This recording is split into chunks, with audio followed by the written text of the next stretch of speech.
আসসালামু আলাইকুম ভিউয়ার্স, আমি মাহাদি হাসান ড্রিম ওয়ার্ল্ড গ্রুপের ডিরেক্টর বলছি। আজকের এই ভিডিওতে আমরা জানবো carpet area, built up area, super built up area কি। প্রথমেই কার্পেট এরিয়া কি। কার্পেট এরিয়া হচ্ছে আপনার যে ফ্ল্যাটটি আপনি ক্রয় করবেন সেই ফ্ল্যাটের ভেতর যেই এরিয়াটার মধ্যে আপনি কার্পেট দিতে পারবেন সেটাকেই কার্পেট এরিয়া বলা হয়।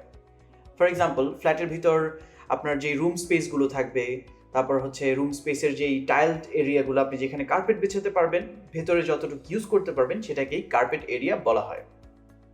নেক্সটে আমরা জানবো বিল্ট আপ এরিয়া কি।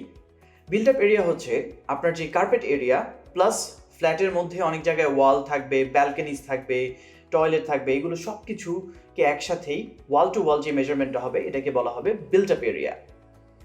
এটার মধ্যে কমন স্পেস ইনক্লুডেড না। এখন আমরা জানবো সুপার বিল্ট আপ এরিয়া কি। সুপার বিল্ট আপ এরিয়া হচ্ছে যখন একটি ফ্ল্যাটের সব কিছু কম্বাইন থাকে। ধরুন আপনার carpet area plus built up area, যেটা ওয়াল টু ওয়াল থাকবে ফ্ল্যাটের ভেতর, যেই পার্টিশনসগুলো থাকবে, প্লাস হচ্ছে আপনার কমন স্পেস যেটা লিফট, লবি, এসকেলেটর, তারপর ছাদের যেই মাপটা, টাঙ্কি, এই সব কিছু আপনার সুপার বিল্ট আপ এরিয়াতে আসে।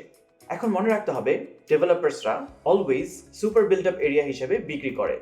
কারণ হচ্ছে কি, একজন ডেভেলপার আপনার কাছে সেল করে সেই জায়গা থেকে চলে যাবে, যেই কমন স্পেসটি থাকবে ফ্ল্যাটের বিল্ডিংয়ে যারা আরও ফ্ল্যাট ওনার্স থাকবে সবাই একসাথে ইউজ করবে। তাই আপনার অলওয়েজ মনে রাখতে হবে যে আপনি যখন কিনতে যাচ্ছেন আপনি সুপার বিল্ট আপ এরিয়া কিনতে যাচ্ছেন, কখনোই কার্পেট এরিয়া না। আমি একটি এক্সাম্পল দিচ্ছি। নর্মালি যেটা হয় ঢাকা শহরে বা বিভিন্ন এরিয়াতে আপনি যদি যান, আপনি দেখবেন 15-20% যেই পার্টটা থাকে সেটা হচ্ছে কমন স্পেস থাকে।